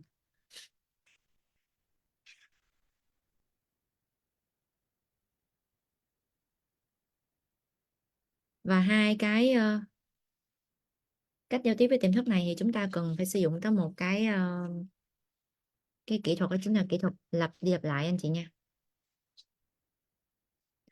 Có hình dung một lần được không? Nghe thôi miên lần được không? Không, mà phải gì hình dung tưởng tượng ít nhất là 50 lần một ngày, và nghe thôi miên ít nhất là 2 lần một ngày nha.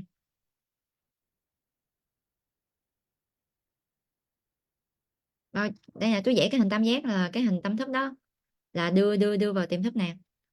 Hai cái này sẽ giao tiếp để đưa vô tiềm thức nè.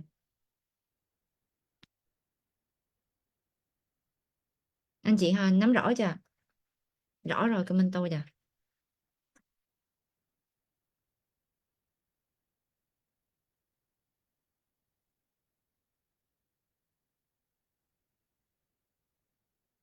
Anh chị đang học kinh nghiệm của một người ứng dụng 5 năm đó anh chị. Có thể anh chị phải đọc rất nhiều luôn, anh chị ứng dụng rất nhiều anh chị mới ra được cái cách để phân biệt được á. Còn anh chị không phân biệt được, anh chị dùng lọn xì ngầu hết trơn rồi. Bao trong số anh chị từng nghĩ luật hấp dẫn với sức mạnh tiềm thức là một đâu?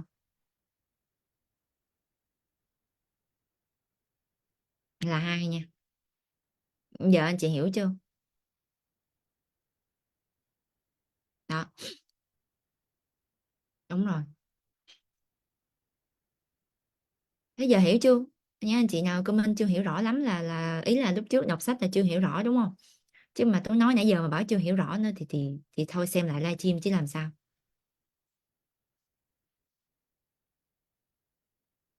Ừ. Rồi, công thức đạt mục tiêu thông minh nha. Giờ vô công thức thì hết giờ rồi anh chị ạ. Đây tôi nói cái phần này hơi kỹ, nên là cái phần công thức đạt mục tiêu thông minh thì Tú cũng sẽ nói kỹ nha. Ừ. Anh chị chúng ta ngồi lại xíu, học cho trọn vẹn, để tối nay mình làm mục tiêu luôn, mai mình cho thuyền ra khơi nha. Ừ. Rồi, yếu tố đầu tiên anh chị, có 6 yếu tố nha. Công thức đạt mục tiêu thông minh, tên tiếng Anh là SMART Goal, anh chị ghi tiếng Việt thôi cũng được. Công thức đạt mục tiêu thông minh, yếu tố đầu tiên anh chị nghe là đơn giản, cụ thể và đo lường được. Đơn giản, cụ thể và đo lường được, không có chung chung. Muốn nhiêu tiền phải nói rõ là mình muốn bao nhiêu tiền: 10 triệu, 5 triệu, 20 triệu, 30 triệu, 40 triệu, 50 triệu. Chứ không có nói chung chung là tôi muốn nhiều tiền, tôi muốn giàu có. Không, phải đo lường được anh chị nhớ nè. Càng đơn giản càng tốt, nói thẳng vào cái điều mình muốn, không lòng vòng. Không có nói là tôi muốn tôi không có nghèo vậy thôi, nói thẳng là tôi muốn giàu đi. Đúng không ạ? Đơn giản, cụ thể và đo lường được. Anh chị muốn giàu thì thu nhập một tháng bao nhiêu, muốn giàu như thế nào. Đó, đơn giản, cụ thể, đo lường được nha, yếu tố thứ nhất. Được chưa? Anh chị nào nắm được yếu tố thứ nhất rồi comment số 1 đi ạ.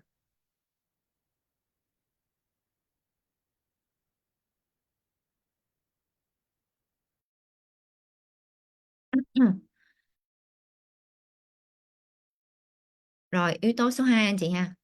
Cái mục tiêu đó phải có cảm xúc và phải có ý nghĩa với mình. Các anh chị phải trả lời được cái câu hỏi là vì sao anh chị mong muốn đạt được cái mục tiêu đó. Còn mục tiêu, cái điều mình muốn ấy, thì nói thật với anh chị, những cái thứ mà chúng ta muốn trong cuộc sống này thì rất là nhiều. Nhưng mà anh chị nhớ nè, chúng ta không thể nào đạt được tất cả những gì chúng ta muốn đâu, mà chúng ta chỉ có thể đạt được những cái điều mà chúng ta thực sự mong muốn thôi. Nhớ nha, thật sự mong muốn thôi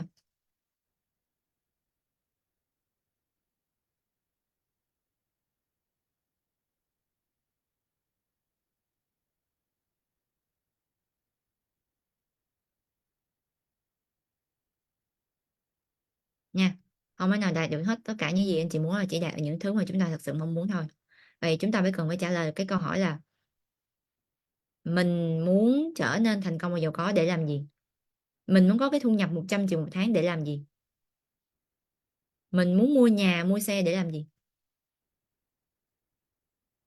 Yếu tố số 2 anh chị ha, mục tiêu phải có cảm xúc và có ý nghĩa với mình. Phải trả lời được câu hỏi là vì sao anh chị mong muốn đạt được cái mục tiêu đó. Mình có tiền để làm gì ạ? Mình xây nhà báo hiếu bố mẹ. Mình có tiền mình sẽ giờ nâng tầm được cuộc sống của mình và gia đình mình hơn.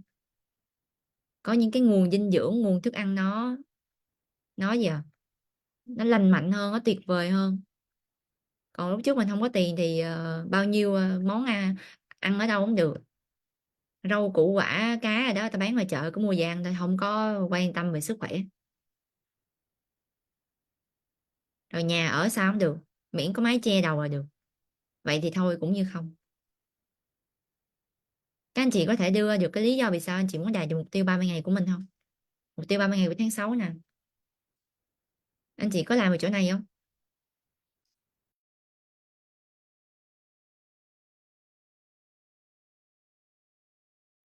Được nha. Rồi xong anh chị sẽ làm tiếp tới mục tiêu 6 tháng và mục tiêu năm. Ừ. Vì sao anh chị muốn đạt mục tiêu tài chính 30 ngày để làm gì?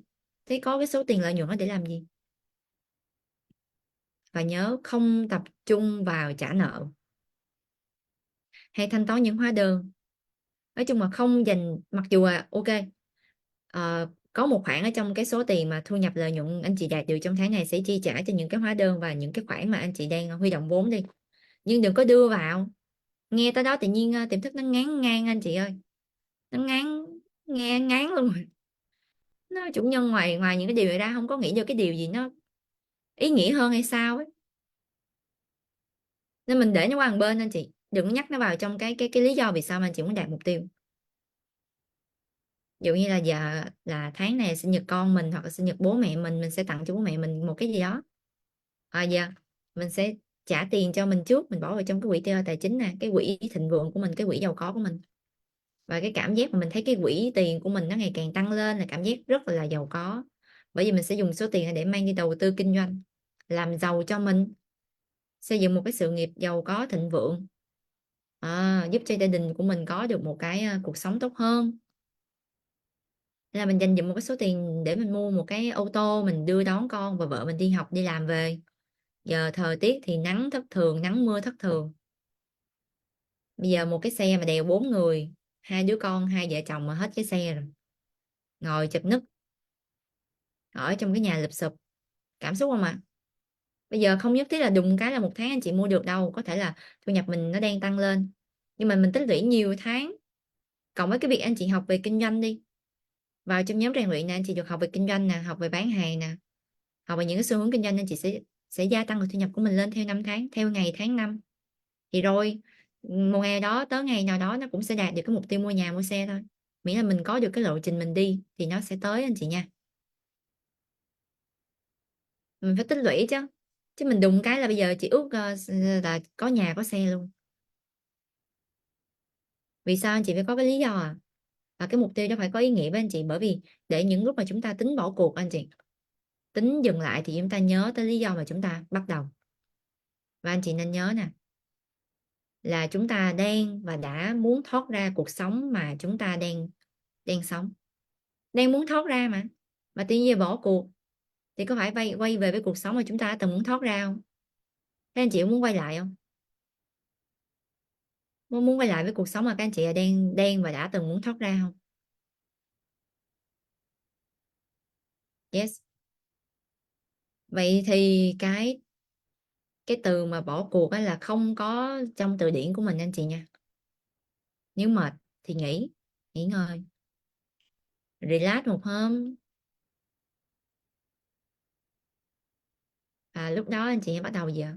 Vay mượn năng lượng của tương lai đi. Ngồi hình dung tưởng tượng là gì ạ? Bây giờ mình đạt được cái mục tiêu của mình thì nó sướng như thế nào?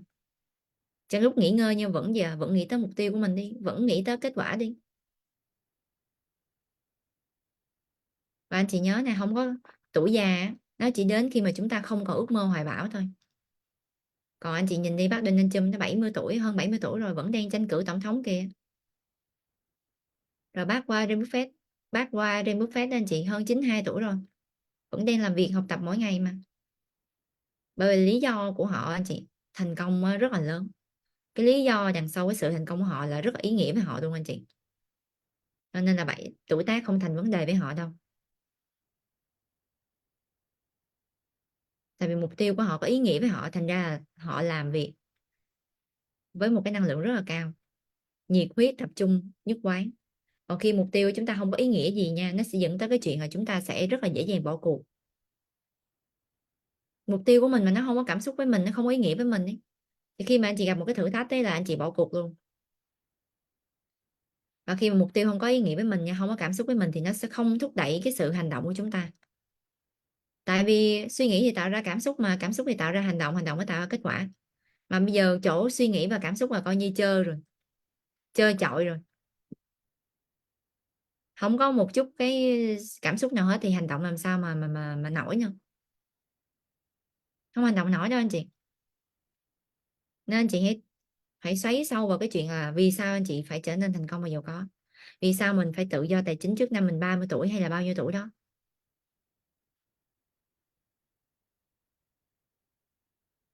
Được không ạ? Rồi mình muốn đạt mục tiêu bằng mục tiêu tài chính 30 ngày của tháng 6 là vì sao? Ok anh chị ơi. Rồi yếu tố số 2 xong rồi anh chị, anh chị nào hiểu yếu tố số 2 rồi comment số 2 đi ạ.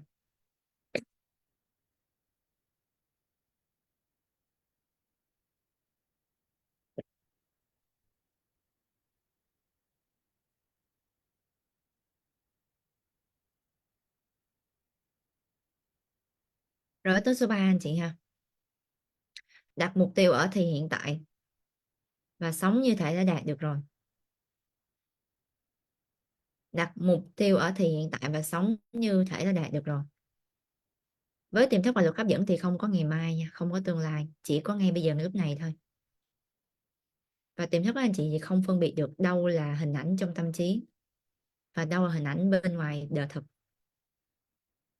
Nhiệm vụ của tiềm thức ấy là chỉ đồng ý và thực thi thôi, chỉ mang cho anh chị những cái nguồn lực giúp anh chị đạt mục tiêu thôi. Cho nên trên hành trình chúng ta thực hiện mục tiêu của mình thì anh chị hãy luôn sống như thể là anh chị đã có được mục tiêu đó rồi, luôn tràn đầy năng lượng. Được không ạ? Tiềm thức không biết đâu, thấy lúc nào anh chị cũng năng lượng rồi, nhiệt huyết và vui vẻ, tưởng anh chị lúc nào anh chị cũng sống như thể anh chị là người thành công á. Mà dù hôm nay là ngày 1 tháng 6 nha, nhưng chúng ta hãy vẫn đặt mục tiêu hiện tại của mình ở thì hiện tại là gì ạ? Hôm nay ngày 30 tháng 6 tôi có tổng lợi nhuận trong tài khoản ngân hàng gì đó anh chị ghi vào, của tôi là.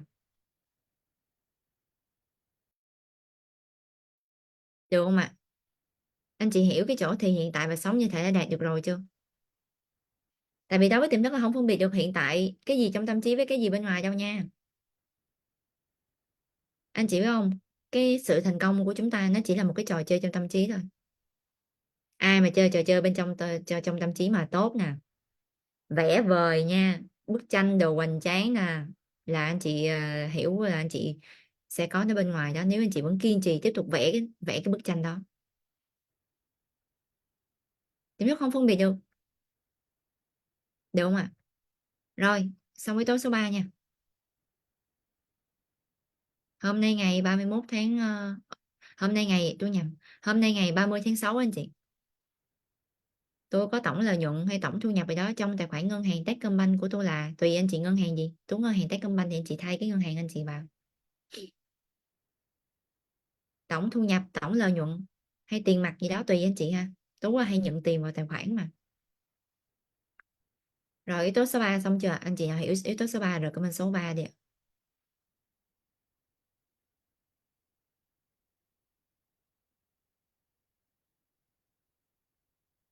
Rồi yếu tố số 4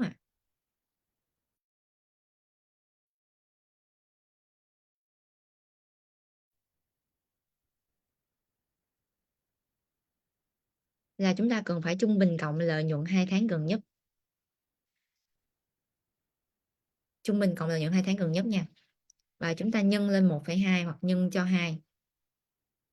Và nhớ cái trung bình cộng lợi nhuận này nè. Thì cái lợi nhuận của tháng 4 và tháng 5 trung bình cộng lợi nhuận 2 tháng gần nhất, có phải tháng 6 thì là trung bình cộng của lợi nhuận 2 tháng gần nhất là tháng 4 với tháng 5 không? Nhớ cái phần mà lợi nhuận của tháng 4 và tháng 5 thì nhớ là chỉ lấy lợi nhuận kinh doanh và lợi nhuận từ lương thôi. Những khoản khác không cộng vào. Chỗ này anh chị nào chưa rõ thì nhớ làm xong mục tiêu ấy, thì nhờ người bạn của mình hỗ trợ chỉnh sửa giùm mình. Giống như hôm qua có một chị là bán được bất động sản đi. Là lợi nhuận được 300 triệu, lợi nhuận từ kinh doanh là 50 triệu, lương là 30 triệu. Thế tổng cộng là bao nhiêu? Là 380 triệu. Vậy thì sẽ cộng cái số nào với số nào anh chị? Bán đất là lợi nhuận 300, tiền kinh doanh lợi nhuận 50, tiền lương là 30 triệu. Thế lợi nhuận của tháng 5 được cộng để mà chúng ta trung bình cộng cho tháng 6 là số bao nhiêu, số bao nhiêu? Yes, lương và kinh doanh nha, không có cộng cái đột biến kia nha. Cái lợi nhuận từ bán bất động sản ấy, những cái nguồn mà trừ kinh doanh ra và trừ từ lương ra là những nguồn đó đều tính là nguồn đột biến hết, không cộng vào. Tại vì cộng vào sẽ làm cho cái mục tiêu 30 ngày của anh chị ở tháng 6 nó vóng lên. Bình thường đang đặt 50 triệu 80 triệu, thì đùng cái có 380 triệu cộng vô, chia đôi ra nó sẽ nằm ở trên hàng 2 và hàng 3 đó. Thì anh chị sẽ hơi bị vóng, anh chị sẽ hơi bị áp lực. Nên đặt đúng công thức nha. Trung bình cộng lợi nhuận của tháng 4 và tháng 5 và chỉ lấy cái phần mà lợi nhuận từ lương và từ kinh doanh để mà cộng vào thôi. Rồi chia 2 và nhân cho 1,5 hoặc nhân cho 2 thì sẽ ra mục tiêu tài chính của tháng 6. Rồi anh chị nào theo kịp tới đây rồi comment tôi đi ạ. Comment số 4 đi ạ. Anh chị nào không rõ thì sao? Dạ không sao hết. Có video xem lại mà. Cái thai mình có người bạn hỗ trợ đó, nhớ kết nối với họ nha. Học mình im im học là không ra kết quả đâu anh chị ơi.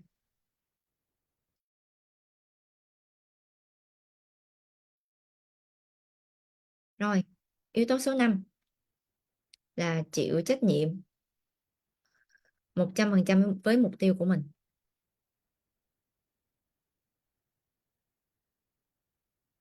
Nhân 1,2 nhân 1,5 nhân đôi thì được ha. Tại vì tháng đó khi anh chị nhân mà anh chị đạt được rồi thì anh chị cũng phải đặt lên tiếp thôi. Và thường là Tú hay cho mọi người nhân 1,5 với nhân 2 chứ không có nhân cho 1,2 ha. Số 5 anh chị chịu trách nhiệm 100% với mục tiêu của mình. Nếu mình không đạt được mục tiêu, không hoàn thành mục tiêu của mình thì lỗi tại ai? Dạ tại mình chứ tại ai, mục tiêu của mình mà. Và anh chị nhớ nè, nếu mục tiêu của mình mà đạt được ấy, mà cuối tháng tổng kết mà trên 50% là tuyệt vời rồi. Nhưng mà tháng sau mình phải tập trung hơn. Tại vì năng lực của mình còn hơn thế nữa mà. Anh chị thấy nhiều anh chị em câu lạc bộ không? Đặt có 100 triệu đạt 300 triệu. Năng lực của chúng ta là vô hạn anh chị. Nhưng do tháng đó mình mất tập trung, mình lơ là, mình để những cái ngoại cảnh vấn đề chi phối, nó kéo mình ra khỏi cái sự tập trung của cái mục tiêu. Thì bây giờ nếu mà mình đã đạt được trên 50% rồi thì ok, cũng vui vẻ, cũng ăn mừng, cũng khen tặng mình, khích lệ mình. Nhưng mà đồng nghĩa tháng tháng sau là phải tập trung hơn hay là mất tập trung à? Kỷ luật hơn hay là gì à? Vô kỷ luật? Nghiêm túc hơn hay là khỏi nghiêm túc? Kỷ luật hơn, tập trung hơn và nghiêm túc hơn nha. Không đổi lỗi, không đạt được mục tiêu thì không lý do là do tháng này đó là 2 tuần này chị bận hỗ trợ gia đình đám cưới, hỗ trợ gia đình bên chồng bên vợ bên này bên nọ bên kia. Không đổi lỗi. Không đổi lỗi do con chị tháng này nó thi, thành ra chị tập trung hỗ trợ nó thi. Ủa, mục tiêu con chị là để đậu kỳ thi đó, mục tiêu ai cũng phải trên hành trình của mình mà. Con anh chị đang ở trường trường học, anh chị đang ở trường đời mà. Tại sao lại là đưa lý do là bận dạy con học nên không có đạt mục tiêu được? Rồi tháng này do chị cãi nhau với chồng, do ông chồng của chị làm chị lo, làm chị suy nghĩ, vậy là do để ngoại cảnh chi phối. Và anh chị nhớ nha, ngày nào anh chị còn lý do thì ngày đó anh chị còn rời xa mục tiêu của mình lắm. Còn lâu lắm anh chị ơi, còn lâu mới tới mục tiêu của mình lắm. Chịu trách nhiệm về mình. Tôi chịu trách nhiệm 100% mọi điều đến với cuộc đời của tôi, và tôi tạo nên cuộc sống của tôi nha anh chị nha. Đừng sống một năm nhưng tới 80 lần. Hãy luôn xác quyết với mục tiêu của mình là cho dù như thế nào, cho dù ra sao thì tôi vẫn hoàn thành xuất sắc mục tiêu của mình. Đó mới là cái sự cam kết tư duy của người thành công được. Chứ không có người thành công nào mà phó thác rồi đùn đẩy đâu anh chị nha. Rồi về yếu tố cuối cùng, số 6 anh chị, là thời gian cụ thể rõ ràng.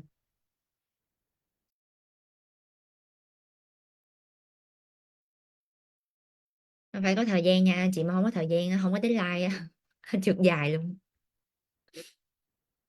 Nhưng mà đặt mục tiêu năm sau tôi mua nhà, hỏi năm sau là tháng mấy ngày mấy chưa biết.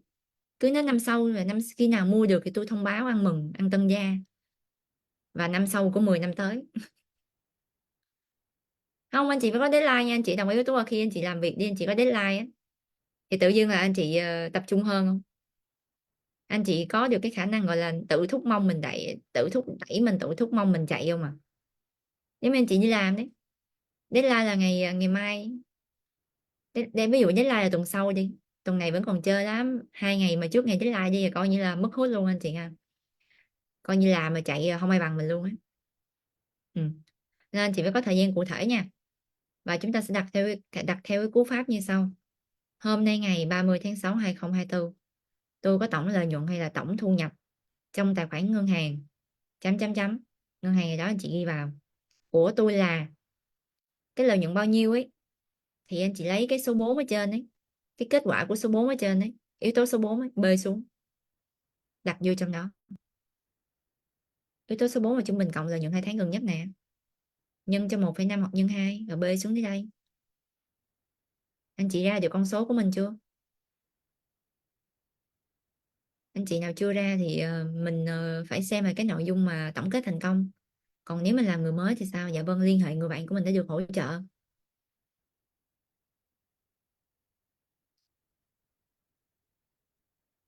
Ừ. Rồi anh chị xong yếu tố số 6 chưa? Anh chị nào xong rồi comment số 6 đi ạ.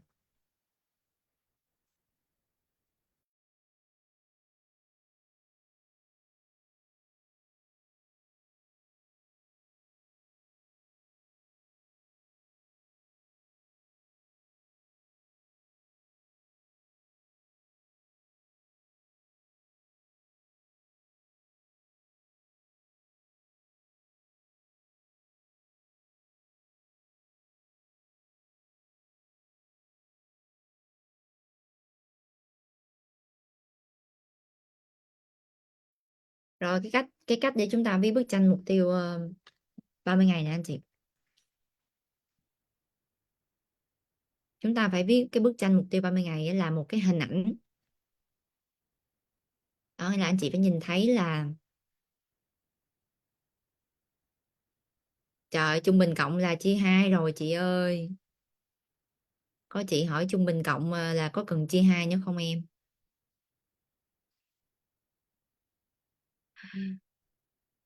Chia hai rồi nha.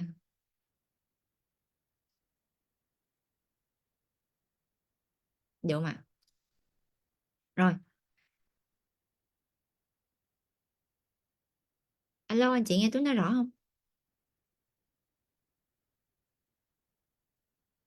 Vâng, thấy màn hình bị đứng, tôi hỏi lại. Rồi cảm ơn anh chị. Rồi chúng ta sẽ viết bức tranh mục tiêu 30 ngày nha. Là một cái hình ảnh mà chúng ta gì ạ? Đang ăn mừng thành công cái giây phút mà cái ngày hôm đó 30 tháng 6 và các anh chị đang ăn mừng thành công ở đâu. Mới là cái bức tranh mô tả cái khung cảnh khi anh chị đạt cái mục tiêu ấy. Mô tả khung cảnh anh chị đạt mục tiêu nha.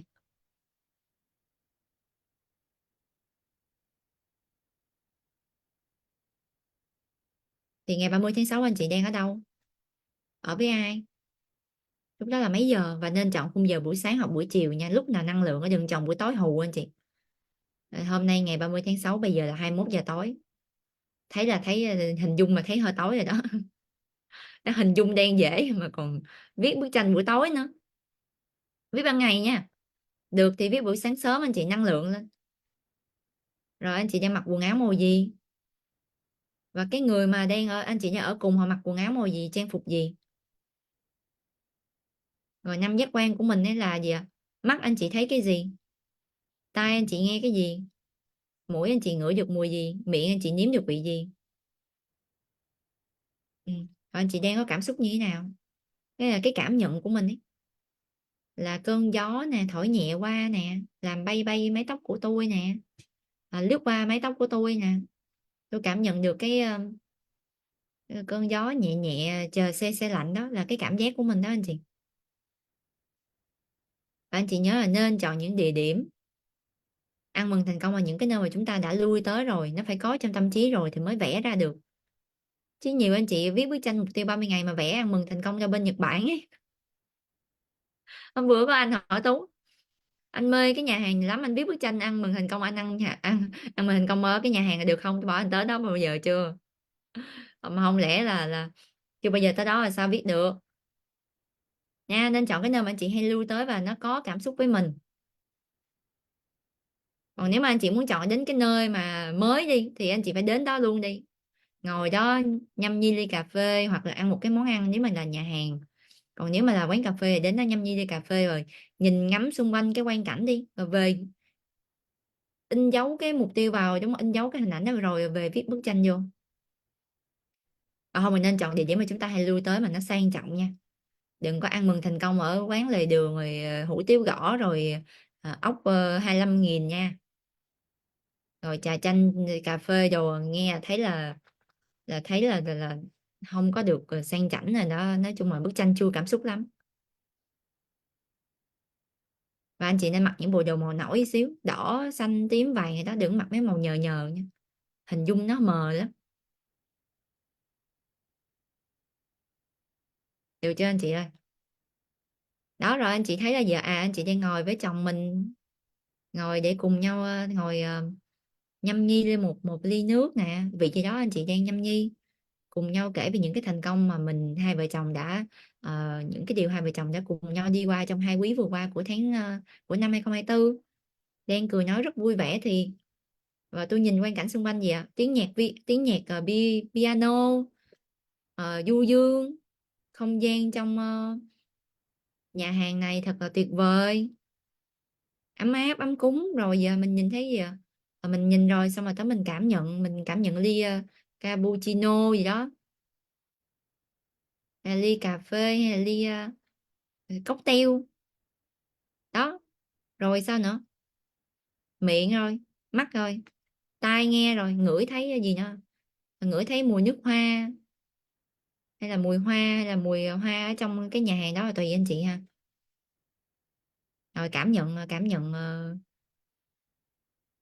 thì đang ở trong máy lạnh mà tất nhiên cảm nhận mát mát là đúng rồi. Đang cảm thấy rất là hạnh phúc. Ừ. Cảm thấy rất là hạnh phúc bởi vì tôi và chồng tôi, gia đình tôi đã đi qua một cái quý nửa năm 2024 rất là tuyệt vời đó, anh chị biết vào, rồi nếm, ngửi rồi nghe rồi thấy rồi. Ừ. Xong rồi đang ngồi hai vợ chồng đang cùng nhau cười nói vui vẻ thì bỗng nhiên điện thoại tin nhắn kêu tin nhắn điện thoại kêu tinh tinh.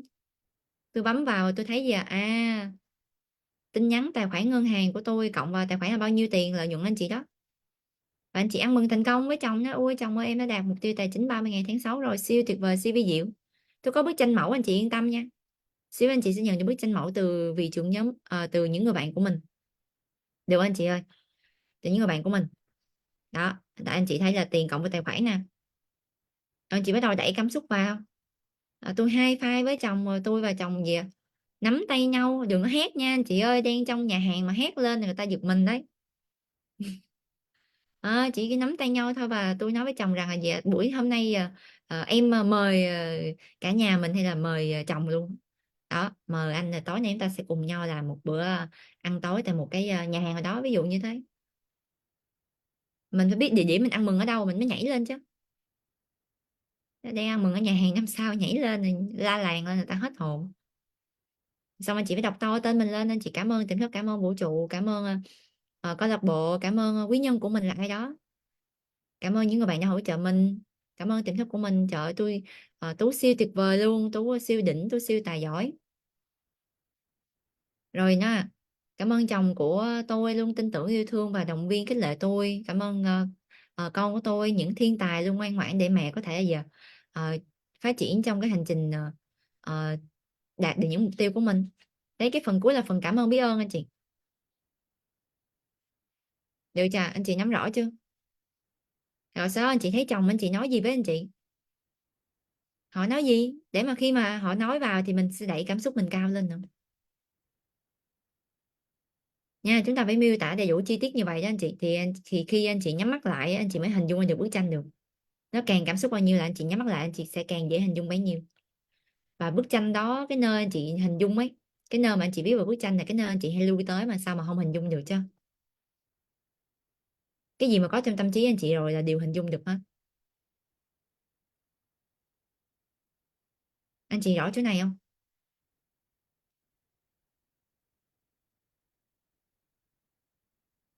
Rồi trong số anh chị chúng ta hiểu rồi, comment tôi nha. Bây giờ tôi bảo anh chị là hãy hình dung ra con của mình đi, trời ơi, hiện hiện ngay trong tâm trí anh chị luôn. Tại vì hình ảnh đó anh chị gặp mỗi ngày mà, con mình gặp mỗi ngày mà, tại vì cái gì mà anh chị đã từng có, đã nhìn thấy, đã từng gặp rồi thì chắc chắn sẽ có trong tâm trí mình thôi. Các anh chị đã từng bao giờ gặp một cái người nào đó, gặp một lần sau đó anh chị gặp lại lần hai á, mà tự nhiên anh chị họ che khẩu trang rồi chỉ thấy trong mắt thôi anh chị vẫn biết họ là ai không? Vẫn thấy mang máng mà gặp người này ở đâu rồi nè, có không ạ? Đúng rồi, đó là sức mạnh của não bộ mình đó. Nên là anh chị nào mà nói chị không hình dung được đó là do mình lười hình dung thôi, mình chưa có luyện tập.